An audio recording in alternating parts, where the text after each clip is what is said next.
Hi, Greg here from the Ballistic Barbecue channel, right here on YouTube.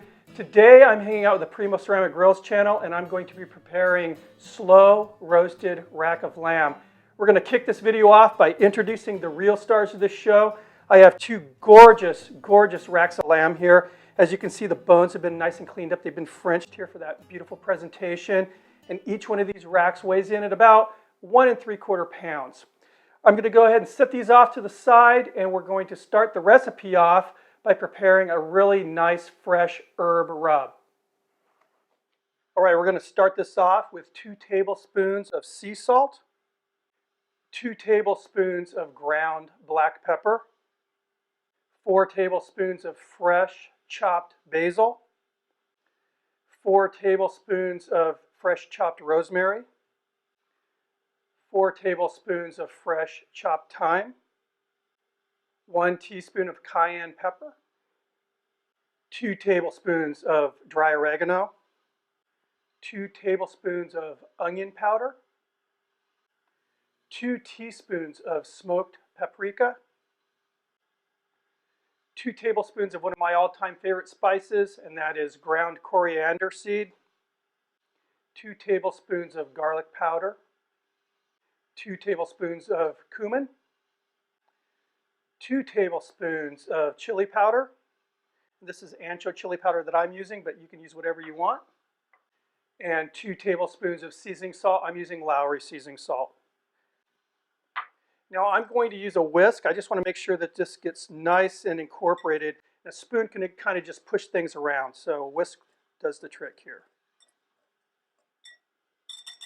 All right, and that's looking good. Let's go ahead and move this off to the side and we'll put that lamb back in play here.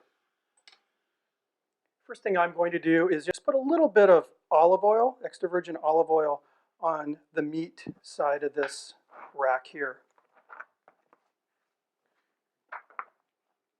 Doesn't need to be a lot. You just want to make sure that it's enough to where the rub will stick to the meat. Right now I'm going to take the rub, and we're going to put a pretty heavily application on both of these racks of lamb here. Make sure you press it down with your hand so that it sticks.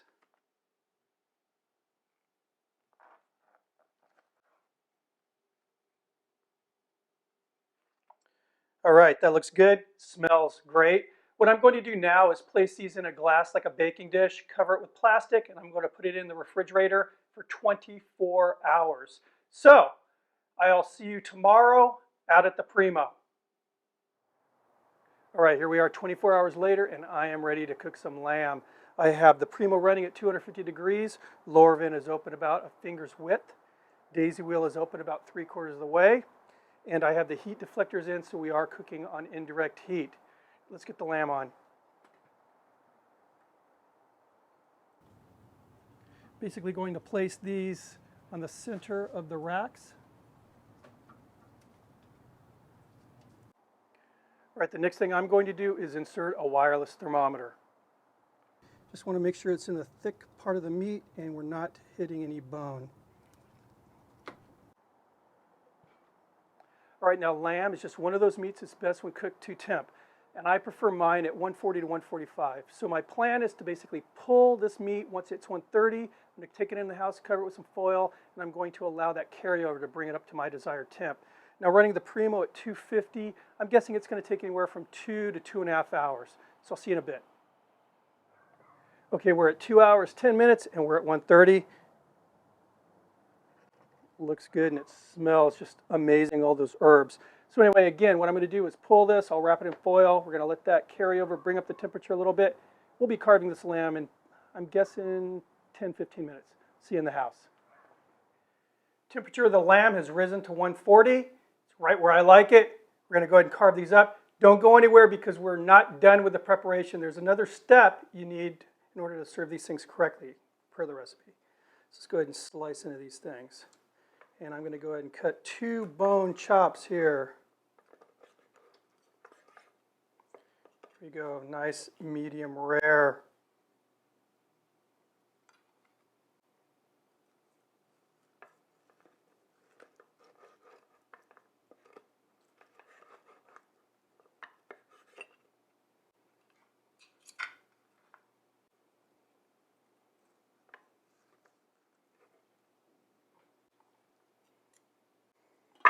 All right, now to finish this off, we're kind of going with that little Greek vibe here in theme with the lamb. Nice fresh lemon.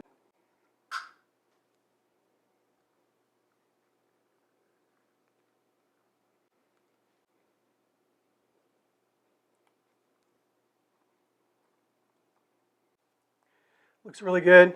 Can't wait to try this. Now with me, if there's a bone attached, I'm using it as a handle. Wow. That lemon just really makes it pop, but those herbs, unbelievable. And I'm thinking this would be a perfect kind of an alternative meal for the holidays. You know, you got Easter coming up, Christmas. This is wonderful. Anyway, guys, thanks for stopping by. I appreciate it.